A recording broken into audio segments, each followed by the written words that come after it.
días, mi nombre es Alicia Omaña, me acompañan mis compañeras Andrea Blanco, Marjorie Acevedo, Mariana Chicas y Zuleima Rivera, todas estudiantes de la Universidad Tecnológica de El Salvador de la carrera de Comunicaciones.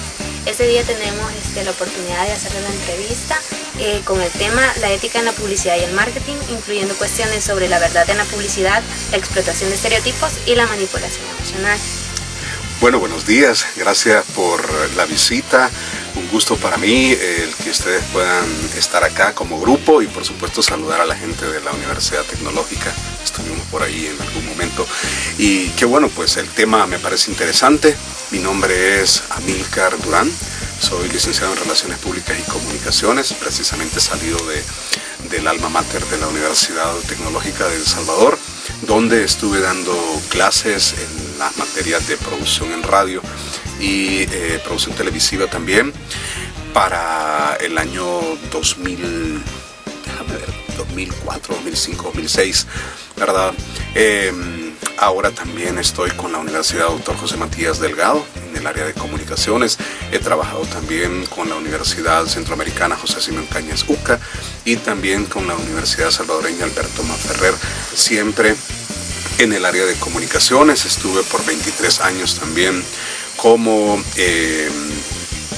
presentador de noticias, creador de programas también y productor audiovisual en Televisión de El Salvador, Canal 10, y también con algunas productoras audiovisuales donde hemos trabajado el tema de memoria histórica, historia en nuestro país, y en eso hemos andado. Así que gracias por la visita y por supuesto a la disposición para todos los que quieran saber acerca de este tema.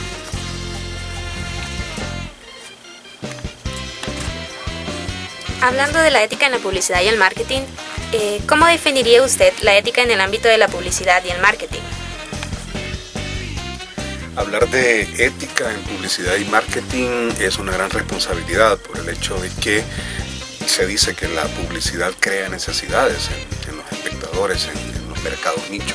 Ahora, ¿qué tanto el publicista pues crea esas necesidades? Ahí dependerá también de la ética, porque muchas veces estamos generando necesidades sin necesidad de generarlas porque ya están ahí, y lo que hace el publicista es simplemente impulsar a su público meta, a su nicho de mercado, a la compra de productos y servicios. Ahora, en nuestro país existe una ética publicitaria y creo que todos debemos de conocerla, sobre todo los consumidores. Tenemos que saber cuándo el publicista está transgrediendo esa ética.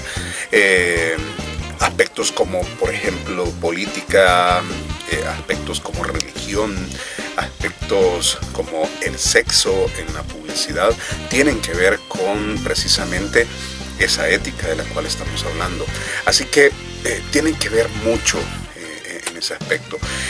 La publicidad te genera necesidades, pero al final quien toma la decisión de poder adquirir un producto, adquirir un servicio, es el consumidor, y el consumidor tiene derechos y por lo tanto el publicista tiene que conocer acerca de esos derechos que se le dan. Es como cuando llegas a un Dollar City, por ejemplo, ¿verdad? Vos entras por un dulce a Dollar City y sales gastando $25, $30. Eso precisamente es lo que genera la publicidad.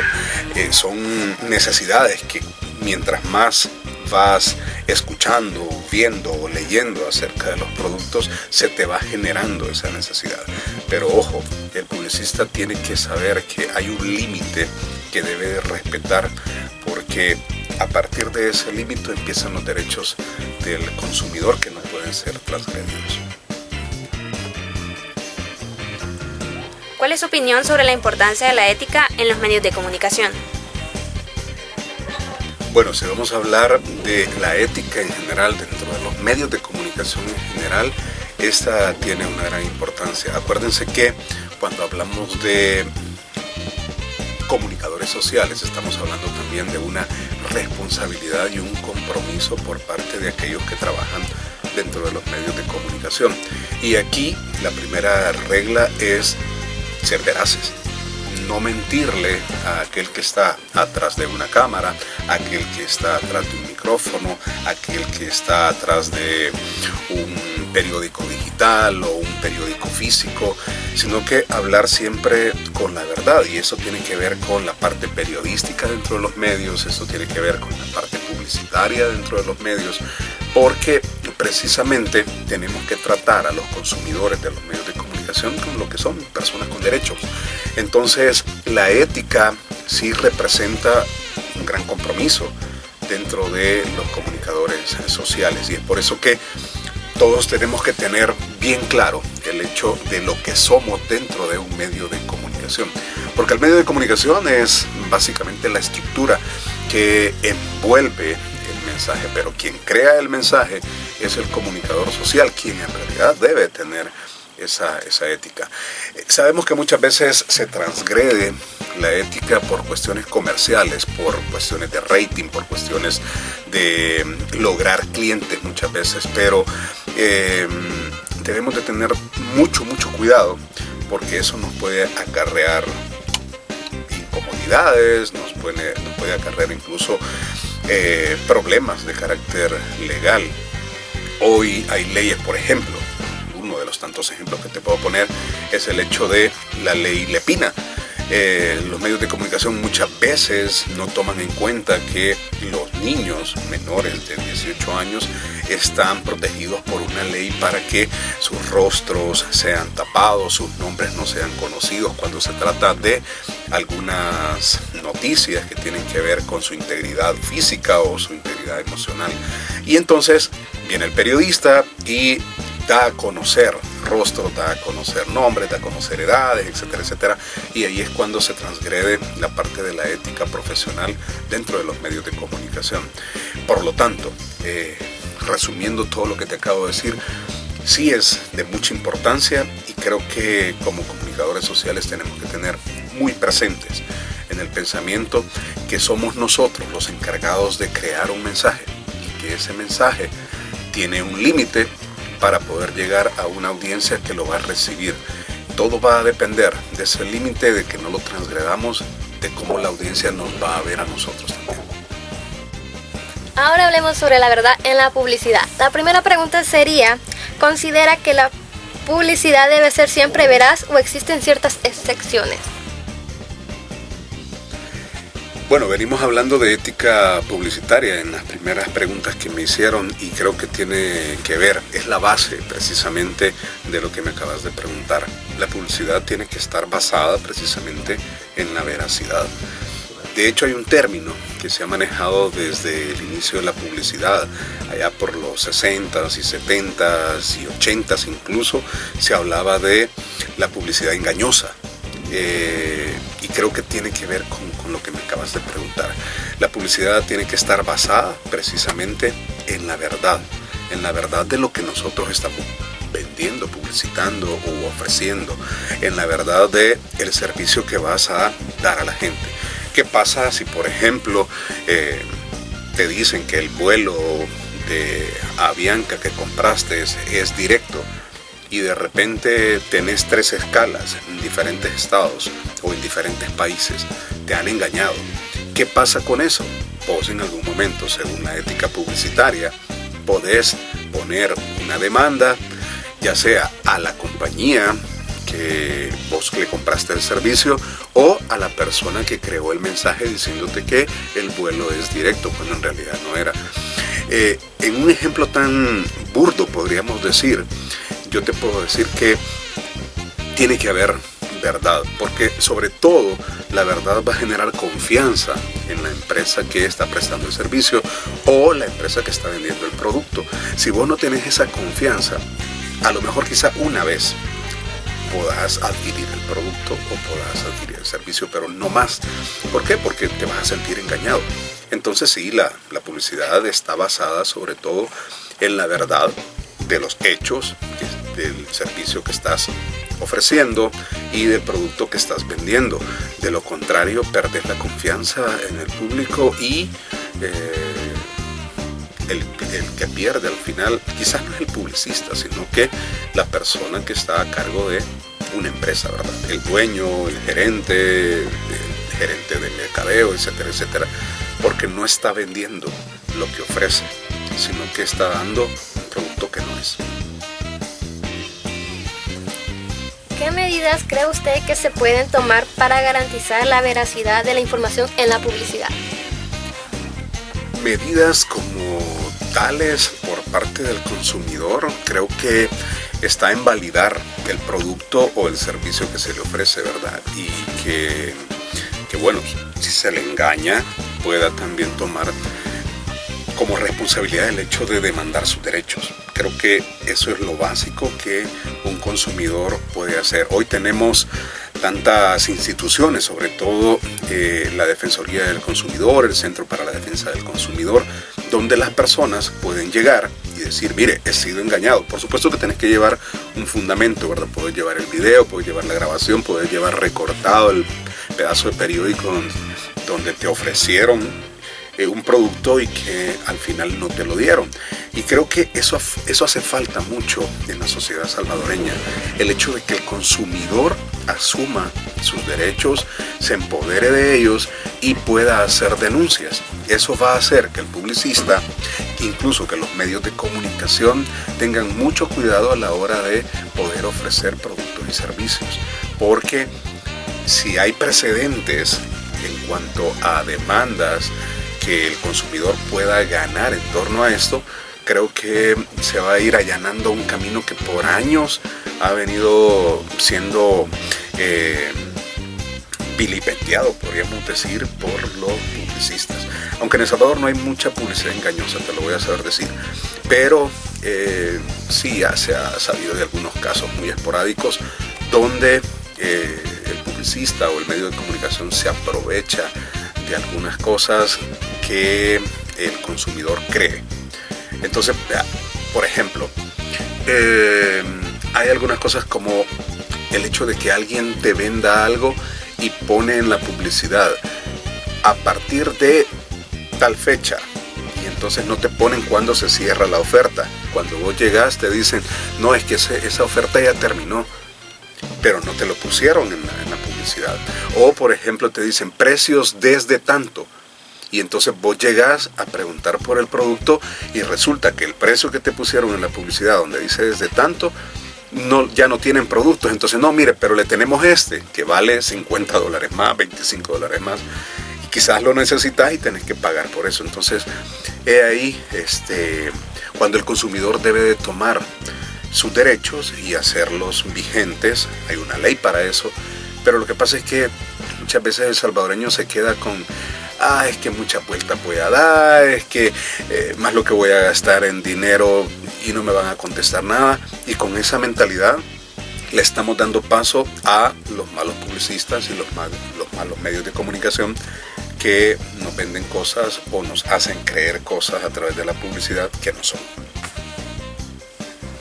Siguiendo con la temática, ahora hablaremos sobre la explotación de estereotipos, y la pregunta dice: ¿cuál es su perspectiva sobre la explotación de estereotipos en la publicidad? Bueno, en este sentido sí quiero ser bien claro. La publicidad crea estereotipos y los ha utilizado a lo largo de la historia, sobre todo estereotipos que tienen que ver con la mujer. ¿Por qué? Porque se han creado estereotipos de belleza, sobre todo. Se cree que una mujer que no es rubia, que no es blanca, que no mide más allá de unos 70 centímetros y que no es flaca, no es bonita.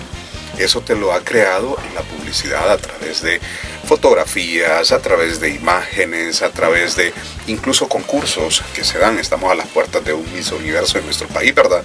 Y es básicamente el universo de los prototipos, vamos a decir así, porque no vas a ver nunca en un Miss Universo personas de talla grande, como le llaman ahora, participando dentro de esos concursos. Y entonces esos son la base, por ejemplo, de la mentalidad que tenemos en El Salvador, sobre todo. En El Salvador se cree que a la televisión solo puede llegar una mujer bonita a presentar noticias o a participar de un programa de entretenimiento. Y ahí vemos que no se escoge por el talento, sino que se escoge por la belleza. Y por eso tenemos, y aquí que me disculpen a muchos que quizás voy a ofender, por eso tenemos presentadoras y presentadores también, para no ser misóginos en ese sentido, que no hacen bien su labor porque han sido escogidos. La culpa no es de ellos, ¿no? Porque han sido escogidos nada más por la presencia física, por una cara bonita, por unos ojos bonitos, por un cabello bonito, por una silueta bonita, y que al final la parte de los conocimientos que debe de tener un comunicador social no están ahí. Y estoy hablando de no conocimientos intelectuales que vayan allá a hablar de física, química, astronomía, etc. No, conocimientos que el público al que se van a dirigir van a demandar, pero todo eso tiene que ver con estereotipos que se han creado en los medios de comunicación desde la publicidad en sí. Estereotipos que tienen que ver también, por ejemplo, con el ama de casa, ¿verdad?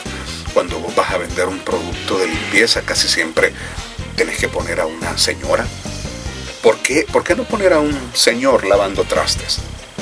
¿Por qué no poner a un muchacho haciendo la limpieza con el detergente o el ¿cómo se le llama esto que tiran al suelo?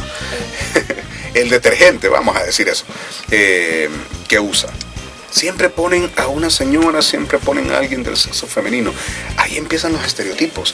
Y entonces el hombre es aquel que siempre va a estar elegante, el hombre siempre va a ser aquel que va a hacer las labores de macho, porque estamos en una sociedad machista sobre todo, ¿verdad? Entonces los estereotipos siempre han explotado eso, desde aquello de que la niña tiene que vestir de rosado y el niño de celeste o azul. A partir de ahí la publicidad ha explotado eso. Yo creo que en los últimos años se ha querido cambiar ciertos estereotipos, pero todavía hay una lucha que hacer dentro de los medios de comunicación en ese sentido. Ok, la siguiente pregunta dice: ¿cree que la publicidad puede desempeñar un papel en la promoción de una imagen más inclusiva y diversa de la sociedad? Claro que sí, sí puede. De hecho lo está haciendo en estos últimos años, la parte de la inclusión y cambiar los estereotipos de los cuales hablábamos en la pregunta anterior, es parte de la responsabilidad de los publicistas en este caso. Fíjate que hoy se está hablando mucho de la parte de género, o sea, esa palabra se ha colocado en la agenda mediática dentro de la publicidad, y ahora vemos muchos anuncios de publicidad para la comunidad LGBTI, por ejemplo, ¿verdad? De hecho, las marcas grandes ya incluyeron dentro de su publicidad personas que pertenecen a la comunidad LGTBI: Coca-Cola, Pepsi, Nike, Adidas, en fin, un montón de marcas que incluso durante el mes de la inclusión sexual cambian su logotipo y le ponen la bandera, ¿no?, de la diversidad sexual. Eso tiene mucho que ver con la inclusión. Ya los estereotipos de los cuales hablábamos anteriormente ya van siendo desechados. Por ejemplo, hoy hay por parte de Victoria's Secret, ¿verdad? Cuando antes teníamos una pasarela solo de angels o las angelitas, hoy tenemos pasarelas de modelos talla grande, ¿verdad? Del mismo Victoria's Secret. Porque saben que esa diversificación les va a hacer llegar a diferentes nichos de mercado. No todas las mujeres en el mundo tienen el 90-60-90. Hay muchas mujeres en el mundo que son talla grande y tienen que llegar a ese mercado. Y los publicistas y los mercadólogos han entendido eso y entonces están ampliando el espectro de la inclusión dentro de la publicidad, ¿verdad? Incluso pues gente que tiene ciertas discapacidades, por ejemplo, también ya se ve que los están incluyendo dentro de la publicidad. Y desde hace muchos años se viene trabajando el estereotipo de quebrar el estereotipo, de la gente morena dentro de la televisión, por ejemplo.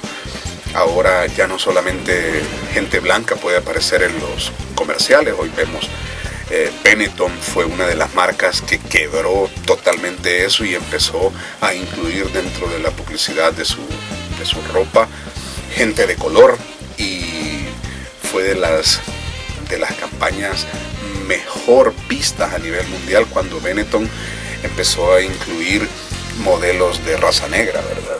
Modelos de raza latina, y creo que por ahí va la cosa. Entonces la publicidad sí tiene mucho que ver en la parte de quebrar los estereotipos y abrirse a la inclusión sobre todo.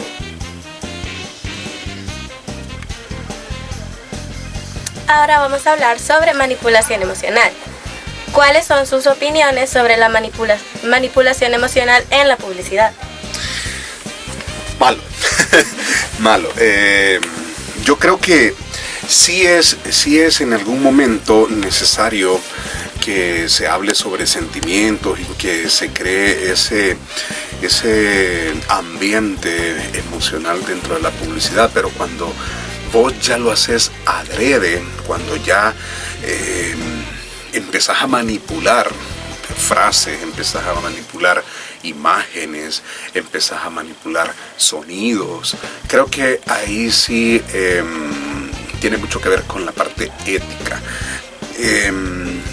Sobre todo cuando incluso podés manipular colores. Con los niños sucede mucho, ¿no? Que de repente llega esta época de Navidad, que ya viene la parte de los juguetes y todo, y el publicista sabe que es el niño quien tiene al final la última decisión si el papá le compra o no el juguete. Y entonces el publicista sabe que a ese niño hay que convencerlo de que convenza al papá.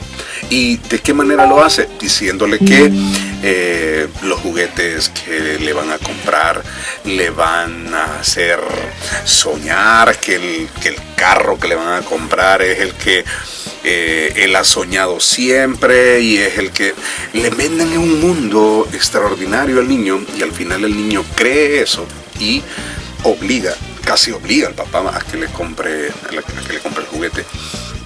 Esa por una parte es la parte emocional que se juega con los sentimientos del niño. Ahora también con los adultos muchas veces se le dice que por ejemplo, si el adulto quiere ser una persona exitosa, por ejemplo, ¿verdad? Tiene que vestir de tal manera, que tiene que hacer esto, que tiene que hacer lo otro, etcétera, etcétera. Entonces empiezan a jugar con tu mente y te empiezan a vender un valor simbólico de las cosas, que es bueno. Es bueno cuando ese valor simbólico lo que representa son sueños, son anhelos, etcétera, etcétera. Pero cuando ya esos sueños y esos anhelos no corresponden a tu realidad, ahí es cuando viene la parte de la manipulación. Alguien que, por ejemplo, gane el mínimo en este país, ¿verdad? Que anda por los $340, $360, y de repente en la publicidad te dicen de que para ser exitoso, para ser alguien reconocido en este país, tenés que manejar un BMW o tenés que comprar el último Kia Rio que tiró la agencia, etcétera, etcétera. Ahí prácticamente están jugando con los sentimientos de las personas, y entonces aquel que no va a tener la oportunidad de poder comprarlo se frustra y entonces se queda con el anhelo, el sentimiento. Y yo sé, cualquiera me va a decir, pero es que ese es el mundo real, y el que va a poder comprarlo pues obviamente lo va a comprar, y el que no, pero ¿qué papel está jugando la publicidad en ese sentido, verdad? Y los medios de comunicación sobre todo, porque el publicista tiene que saber a dónde dirige su mensaje, pero si de repente lo está dirigiendo a un público que no es el que en realidad es su nicho de mercado, ahí sí que está frustrando sueños, está frustrando anhelos, y de repente juega con toda esta parte de los sentimientos de las personas y las emociones sobre todo. Continuando, ¿existen límites en el uso de las emociones para persuadir a los consumidores?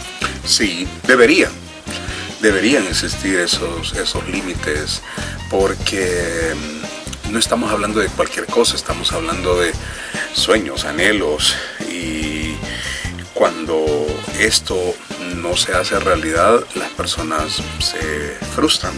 Imagínate un joven que de repente la publicidad le empieza a vender las últimas zapatillas Nike, por eso, que andan por ahí por los $600. Y entonces, ¿qué es lo que pasa con el joven cuando la publicidad le dice que si no las tiene, no va a ser parte de un grupo X? Y entonces el joven, por pertenecer a ese grupo X, quiere tenerlas, y si no las tiene, pues se frustra. Entonces tiene que haber límites en ese sentido. Lo que pasa es que los publicistas muchas veces no tienen esos límites y no generan esos límites de autocensura que debería de tener el publicista y el comunicador en sí. Así que yo creo que sí deberían de existir esos límites. No estoy seguro si en el Código de Ética Publicitaria se escribe sobre esos límites que tienen que ver con la parte emocional, pero sí deberían de haber, y los deberían de tomar en cuenta también. Siguiendo con la entrevista sobre las regulaciones y políticas de la ética en la publicidad, ¿qué medidas y regulaciones existen actualmente para abordar estas cuestiones de ética en la publicidad? Está el Código de Ética Publicitaria, está el Código de Ética Profesional para los periodistas, y está sobre todo, y debería de estar en todos los medios de comunicación, el Código de Ética Personal. O sea, yo me refiero a la autocensura que debería de existir por parte de cada uno de los comunicadores sociales. Hay cosas que sin que te las digan, las debes de manejar, ¿no? En el caso de, por ejemplo, las imágenes, un fotógrafo debería de saber qué tipo de imágenes transgreden la moral dentro de los medios de comunicación. Un camarógrafo debería de saber qué tipo de videos transgreden la moral dentro de un medio de comunicación. Un redactor debería de saber qué tipo de textos son los que transgreden la moral también. Fíjate que se me viene a la mente, no sé si en algún momento lo vieron ustedes porque rápido lo sacaron de circulación, pero se me viene a la mente el último video que grabaron para Terror Cívico aquí en nuestro país, un video que circuló en las redes sociales y que fue grabado en la iglesia del Calvario, que recientemente había sido como restaurada, y todo este rollo que se hace en el centro histórico en este momento. Y iba el director de Cívico entrando como el protagonista principal dentro del comercial, ¿verdad? Caían un montón de demonios del aire, y prácticamente era el hecho de que esos demonios entraban al templo, entraban a la iglesia del Calvario, y este tipo, el director del Cívico, salía con ellos y se armaba un tipo apocalipsis, ¿verdad? Un apocalipsis con mucha gente alrededor, etcétera, etcétera. Y se veían imágenes para cierto público salvadoreño grotescas. ¿Por qué? Porque estamos hablando de una sociedad latinoamericana, y sobre todo El Salvador, de una sociedad muy conservadora, donde la Iglesia Católica representa casi ahora creo que el 70% de la población, ¿verdad? Entonces, solo el hecho de que una persona vea ese templo para ellos como santo, ¿no? Y que se transgreda a través de una publicidad como esta, los hace sentir mal. Y en ese sentido, creo que hay que tener una autocensura también. Hay que tener una autocensura. Lo que pasa es que lo que te decía lo decía en preguntas anteriores, muchas veces el publicista, con tal de lograr el objetivo de captar la atención y el interés de la gente, ¿verdad? El famoso gancho que nosotros llamamos en publicidad, hace cualquier cosa. Y esto tiene que ver con todo lo que vemos en los últimos días, ¿verdad? En redes sociales y en los medios de comunicación. La gente está haciendo cualquier cosa por llamar la atención, por views, por monetizar canales, etcétera, etcétera. Entonces, creo que más allá de los códigos de ética, más allá de los códigos publicitarios, más allá de toda la reglamentación, lo más importante aquí debería de ser el hecho de que el publicista o el productor audiovisual también tenga una autocensura y que antes de filmar algo, antes de crear algo, diga, ¿esto es bueno o es malo? Es bueno porque me va a dar vistas, sí, pero es malo por el mensaje que estoy llevando en algún momento, como ese comercial que hicieron de Terror Cifco, y hay otros, hay tantos ejemplos que te puedo dar, pero la autocensura sobre todo tiene mucho que ver con cómo vamos nosotros a ver en los últimos tiempos la publicidad, y creo que estamos llegando a esos tiempos en los cuales la autocensura se tiene que imponer a muchas cosas que en realidad no están siendo bien vistas. ¿Considera que estas medidas son suficientes o se necesitan políticas más estrictas para garantizar una publicidad ética? Son suficientes. Es que mira, vuelvo a lo que te decía en la pregunta anterior. Los reglamentos ahí están y podéis crear más. Aquí se crean leyes como que fuera maquila, ¿verdad? Ahora, ¿esas leyes se cumplen? Esa es la pregunta que deberíamos de hacernos. Porque leyes pueden haber y ahí hay códigos, hay reglamentaciones, etcétera, etcétera. Ahora, ¿se cumplen o no se cumplen? Esa debería de ser como la pregunta que en realidad los publicistas y los comunicadores deberíamos de tener muy en cuenta.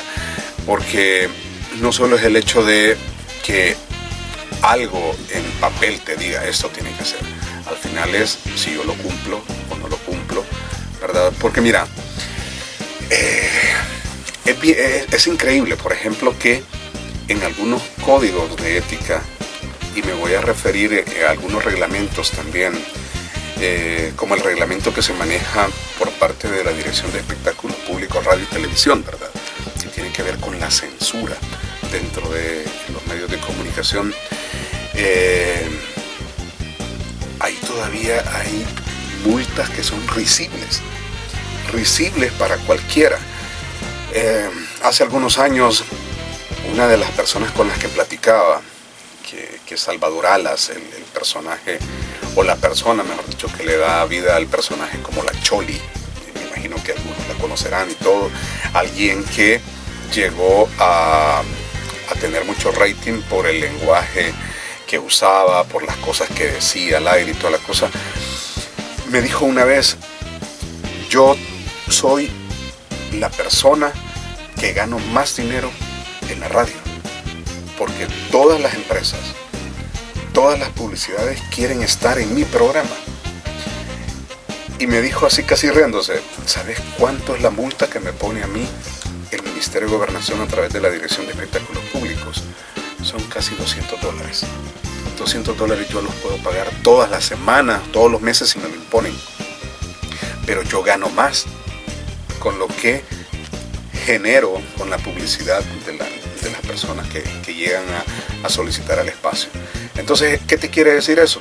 Que al final yo puedo hacer lo que quiero porque pago la multa de $200 y tengo ingresos en publicidad de $10,000.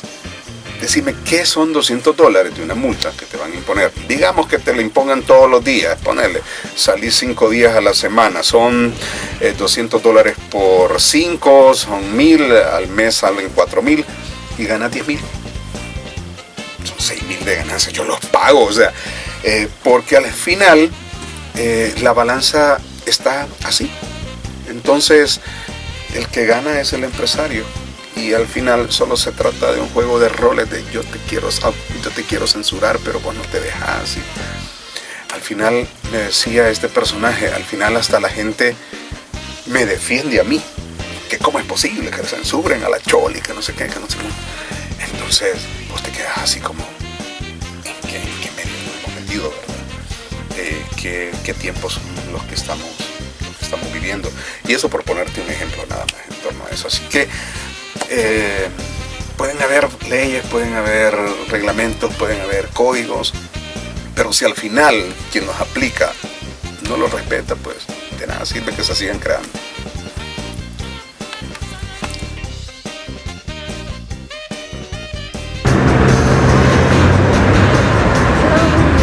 Y así concluye nuestra entrevista con el licenciado Amílcar Durán, desde la Universidad Dr. Matías Delgado.